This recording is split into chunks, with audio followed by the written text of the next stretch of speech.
Saya Alia Putri. Saya Rafli Farizi Bafadol. Saya Celia. Saya Suci Amalia. Baiklah, kami akan menjelaskan tentang kurva ISLM, kebijakan fisikal, dan kebijakan moneter. Kali ini kita akan membahas tentang kurva ISLM. Yang pertama, saya akan menjelaskan tentang kurva IS. Model ISLM sendiri terlihat dari dua kurva, yaitu kurva IS dan kurva LM. Kurva IS menggambarkan hubungan antara tingkat bunga dan tingkat pendapatan nasional yang konsisten dengan keseimbangan pasar barang. Kurva LM menggambarkan hubungan antara tingkat bunga dan tingkat pendapatan nasional yang konsisten dengan keseimbangan pasar uang. Kurva IS adalah kurva yang menunjukkan hubungan antara tingkat bunga dan tingkat pendapatan nasional yang konsisten dengan keseimbangan pasar barang. Kurva ini digunakan dalam model ISLM untuk menjelaskan hubungan antara permintaan agregat dan tingkat bunganya. Bisa kita lihat dari gambar berikut ini adalah kurva IS. Kurva IS sendiri seperti kurva permintaan. Ada beberapa faktor yang dapat menggeser kurva IS, diantaranya yaitu perubahan investasi autonomus, perubahan pengeluaran pemerintah, dan perubahan pajak. Hubungan antara kurva IS dan kurva AD adalah bahwa kedua kurva tersebut menggambarkan hubungan antara tingkat bunga dan tingkat pendapatan nasional. Namun, kurva IS menggambarkan hubungan tersebut dalam konteks pasar barang, sedangkan kurva AD menggambarkan hubungan tersebut dalam konteks agregat. Titik perpotongan antara kurva IS dan kurva AD menunjukkan keseimbangan ekonomi makro, yaitu tingkat bunga dan tingkat pendapatan nasional yang konsisten dengan keseimbangan pasar, barang dan pasar agregat. Kurva IS dan kurva AD adalah dua kurva yang saling terkait dalam model ISLM. Kurva IS menggambarkan hubungan antara tingkat bunga dan tingkat pendapatan nasional dalam konteks pasar barang, sedangkan kurva AD menggambarkan hubungan tersebut dalam konteks pasar agregat. Berikut ini adalah tabel yang merangkum hubungan antara kurva IS dan kurva AD. Karakteristik dari kedua kurva ini bisa kita lihat dari pasar. Kurva IS yaitu pasarnya pasar barang, sedangkan kurva AD itu pasarnya pasar agregat. Kurva IS kemiringannya ke kanan, kurva AD kemiringannya juga ke kanan. Penyebab pergeseran kurva IS sendiri yaitu karena tingkat bunga, sedangkan kurva AD karena tingkat pendapatan nasional. Dampak pergeserannya kebalikan dari penyebab pergeserannya. Dampak pergeseran kurva IS sendiri adalah pendapatan nasional, sedangkan dampak pergeseran kurva AD sendiri adalah tingkat bunga. Baik, selanjutnya adalah kurva LM. Kurva LM ini menggambarkan himpunan semua tingkat pendapatan PDB dan tingkat suku bunga di mana jumlah uang beredar sama dengan permintaan uang. Kurva LM miring ke atas karena tingkat pendapatan yang lebih tinggi menyebabkan peningkatan permintaan untuk menyimpan saldo uang untuk interaksi yang memerlukan tingkat bunga yang lebih tinggi untuk menjaga jumlah uang yang beredar dan permintaan likuiditas dalam keseimbangan. Selanjutnya adalah kurva LM, itu adalah singkatan dari liquiditas and money. Pemplot hubungan antara tingkat bunga dan tingkat pendapatan yang muncul di pasar uang. Faktor-faktor yang dapat menggeser kurva LM adalah jumlah uang beredar. Kalau jumlah uang beredar bertambah, kurva LM akan menggeser ke kanan. Sebaliknya, jika uang beredar berkurang, maka kurva LM akan menggeser ke kiri. Mengapa kurva LM miring ke atas?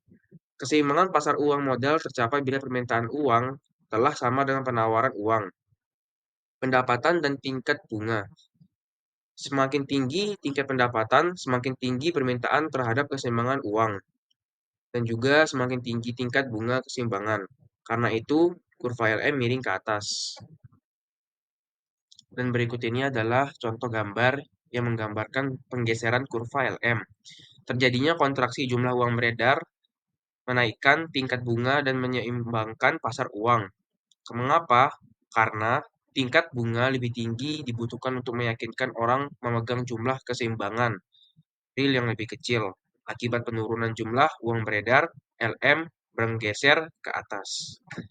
Selanjutnya adalah kebijakan fiskal. Kebijakan fiskal adalah kebijakan ekonomi yang digunakan pemerintah untuk mengelola ataupun mengarahkan perekonomian ke kondisi yang lebih baik ataupun kondisi yang diinginkan dengan cara mengubah-ubah penerimaan dan pengeluaran pemerintah. Kebijakan moneter dan kebijakan fiskal pada intinya mempunyai tujuan yang sama, namun berbeda pada instrumen dan alat yang digunakan. Instrumen yang digunakan dalam kebijakan fiskal adalah dengan mengubah tingkat pajak, mengubah tingkat pengeluaran, atau menggunakan kebijakan pengeluaran dan pendapatan lainnya. Penerimaan pemerintah diasumsikan berasal dari pajak dengan notasi yang digunakan adalah T, sedangkan untuk pengeluaran pemerintah digunakan notasi G. Selanjutnya adalah pembahasan mengenai pajak. Besarnya pajak yang diterima oleh pemerintah dipengaruhi oleh tingkat pendapatan, dan pajak juga dapat mempengaruhi pola laku, produksi, dan konsumsi. Pengeluaran pemerintah bersifat otonomus. Secara hukum, pajak dapat didefinisikan sebagai iuran wajib kepada pemerintah yang bersifat memaksa dan legal, sehingga pemerintah mempunyai kekuatan hukum untuk menindak wajib pajak yang tidak memenuhi kewajibannya. Walaupun bersifat memaksa, pemerintah tidak mempunyai kewajiban untuk membalas jasa secara langsung kepada pembayar pajak. Berdasarkan definisinya, pajak yang dinilai positif menyebabkan pendapatan real semakin rendah atau harga barang semakin mahal. Tetapi jika nilainya negatif ataupun subsidi, pajak akan meningkatkan pendapatan real atau menyebabkan harga output dan input menjadi lebih murah. Pajak mempunyai beberapa klasifikasi. Yang pertama adalah berdasarkan sumber pendapatan. Terbagi menjadi dua, yaitu yang pertama pajak langsung dan pajak tidak langsung. Pajak langsung adalah pajak yang dikenakan langsung pada individu atau entitas yang membayarnya. Contohnya adalah pajak penghasilan dan untuk individu dan perusahaan serta pajak kekayaan. Yang kedua adalah pajak tidak langsung. Pajak ini dikenakan pada barang dan jasa. Meskipun tidak dikenakan pada produsen ataupun penjual, beban pajak pada akhirnya dapat dialihkan kepada konsumen. Contohnya adalah pajak pertambahan nilai atau PPN dan pajak penjualan. Klasifikasi pajak yang kedua adalah berdasarkan objek pajak, terbagi menjadi tiga, yaitu yang pertama pajak penghasilan, dikenakan pada pendapatan individu dan perusahaan. Pendapatan ini dapat berasal dari gaji, keuntungan investasi, ataupun laba usaha. Yang kedua adalah pajak konsumsi, melibatkan pajak atas barang dan jasa yang dikonsumsi. Ini bisa berupa pajak pertambahan nilai atau pajak penjualan. Yang ketiga adalah pajak harta, dikenakan pada kekayaan atau harta benda yang dimiliki, seperti tanah, properti, ataupun harta yang bernilai tinggi lainnya. Klasifikasi pajak yang ketiga adalah berdasarkan jenisnya, terbagi menjadi 5, yaitu yang pertama, pajak penghasilan, pajak yang dikenakan pada pendapatan individu dan perusahaan.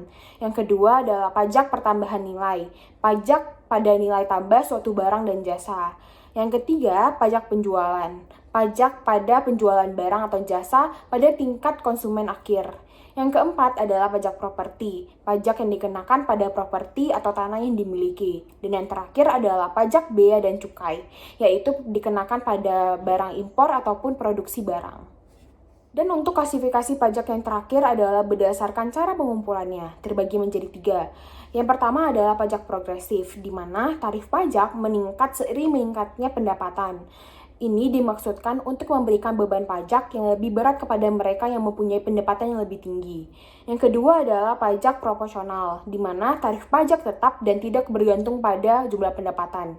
Setiap orang ataupun entitas, terlepas dari pendapatannya, membayar persentase yang sama dari pendapatan mereka. Dan yang terakhir adalah pajak regresif, tarif pajak yang menurun seiring meningkatnya pendapatan. Ini berarti persentase pajak yang dibayarkan menurun seiring dengan peningkatan pendapatan. Selanjutnya adalah pembahasan mengenai politik anggaran. Dilihat dari perbandingan nilai penerimaan atau T dan nilai pengeluaran atau G, politik anggaran dapat dibedakan menjadi anggaran yang tidak berimbang dan anggaran yang berimbang. Hal yang dicapai dari kebijakan fiskal merupakan interaksi dari dampak pajak dan pengeluaran pemerintah terhadap output keseimbangan. Rumus untuk pengaruh perubahan pengeluaran pemerintah terhadap perubahan pendapatan keseimbangan adalah delta Y sama dengan delta G dibagi 1 kurang MPC. Delta Y merupakan perubahan pendapatan keseimbangan. Delta G adalah perubahan pengeluaran pemerintah dan NPC merupakan kebalikan dari propensi konsumsi. Rumus untuk pengaruh pajak terhadap pendapatan yaitu delta Y sama dengan min B delta T dibagi 1 kurang B. Delta Y adalah perubahan pendapatan keseimbangan, delta T adalah perubahan pajak, dan B adalah propensi konsumsi, yaitu fraksi tambahan pendapatan yang dihabiskan untuk konsumsi. Rumus ini mencerminkan pengaruh pajak dalam konteks model ekonomi tertutup dengan menggunakan propensi konsumsi sebagai faktor penentu dalam kebijakan fiskal. Anggaran diklasifikasikan menjadi 3. Yang pertama adalah anggaran defisit.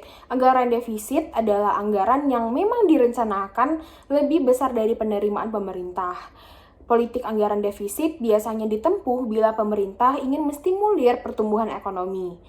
Hal ini dilakukan bila perekonomian berada dalam kondisi yang resesi. Yang kedua adalah anggaran surplus. Politik anggaran surplus dilakukan bila perekonomian sedang dalam tahap ekspansi dan terus memanas. Melalui anggaran surplus, pemerintah mengerem pengeluaran untuk menurunkan tekanan permintaan ataupun mengurangi daya beli dengan menaikkan pajak. Dan yang terakhir adalah anggaran berimbang. Pemerintah dikatakan menempuh politik anggaran berimbang bila pengeluaran direncanakan akan sama dengan penerimaan. Bila pemerintah memilih politik anggaran berimbang, 2 hal yang ingin dicapai adalah peningkatan disiplin dan kepastian anggaran. Selanjutnya ada kebijakan moneter. Kebijakan moneter adalah kebijakan yang bertujuan untuk mengendalikan atau mengarahkan perekonomian makro untuk menuju ke keadaan yang lebih baik melalui pengaturan jumlah uang yang beredar di masyarakat. Kondisi yang lebih baik mengandung pengertian terjadinya peningkatan output suatu negara dan terjaganya kestabilan harga. Nah, jika pemerintah melakukan ekspansi kebijakan moneter, maka jumlah uang yang beredar di masyarakat akan meningkat. Sebaliknya, jika pemerintah melakukan kebijakan kontraktif, maka jumlah uang yang beredar di masyarakat akan berkurang. Ada juga istilah lain yang berkaitan dengan kebijakan moneter yang bersifat kontraktif, yaitu dikenal dengan kebijakan uang ketat atau tight money policy. Selanjutnya ada instrumen kebijakan moneter yang digunakan untuk mengatur jumlah uang beredar, dapat berupa operasi pasar terbuka, fasilitas diskonto, dan rasio cadangan wajib. Nah, operasi pasar terbuka itu merupakan sebuah pemerintahan yang mengendalikan jumlah uang yang beredar dengan cara menjual atau membeli surat-surat yang berharga milik pemerintah. Lalu ada fasilitas diskonto, merupakan tingkat bunga yang ditetapkan oleh pemerintah atas bank-bank umum yang meminjam ke bank sentral. Misalnya dalam kondisi tertentu, bank-bank mengalami kekurangan uang, sehingga mereka harus meminjam kepada bank sentral. Kebutuhan ini dapat dimanfaatkan oleh pemerintah untuk mengurangi atau menambah jumlah uang yang beredar. Yang ketiga ada rasio cadangan wajib. Rasio cadangan wajib ini juga mengubah jumlah uang yang beredar. Misalnya jika rasio cadangan wajib diperbesar, maka kemampuan bank yang memberikan kredit akan lebih kecil dibanding sebelumnya.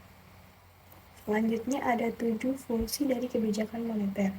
Ada menurunkan laju inflasi, memperbaiki kestabilan harga barang dan jasa, mempertahankan kestabilan nilai tukar mata uang, lalu menjaga iklim investasi di suatu negara, ada juga membuka luas lapangan pekerjaan, meningkatkan pertumbuhan ekonomi yang stabil, dan dapat meningkatkan neraca pembayaran. Ada 4 tujuan dari kebijakan moneter. Yang pertama, ada menjaga kestabilan ekonomi. Yang kedua, menjaga kestabilan harga. Lalu yang ketiga, dapat membuka kesempatan kerja. Lalu yang terakhir ada memperbaiki neraca perdagangan dan neraca pembayaran. Selanjutnya, pengaruh kebijakan moneter terhadap keseimbangan ekonomi. Pergerakan kurva LM karena pengaruh perubahan jumlah uang beredar yang dilakukan pemerintah akan mempengaruhi keseimbangan ekonomi karena mengubah titik potong kurva ISLM yang berarti mengubah titik keseimbangan ekonomi. Dalam perekonomian pasar, kenaikan tingkat bunga mengindikasikan telah terjadinya permintaan investasi. Akibatnya dapat dilihat dari 2 sisi. Yang pertama ada sisi output. Kenaikan tingkat bunga akan menyebabkan beberapa rencana investasi yang dibatalkan. Akibatnya, pertambahan kapasitas produksi menjadi lebih kecil. Lalu, dilihat dari sisi biaya, kenaikan tingkat bunga akan menaikkan biaya produksi, dikarenakan naiknya biaya modal. Nah, akibat dari kedua hal tersebut, kenaikan harga dan memicu terjadinya inflasi.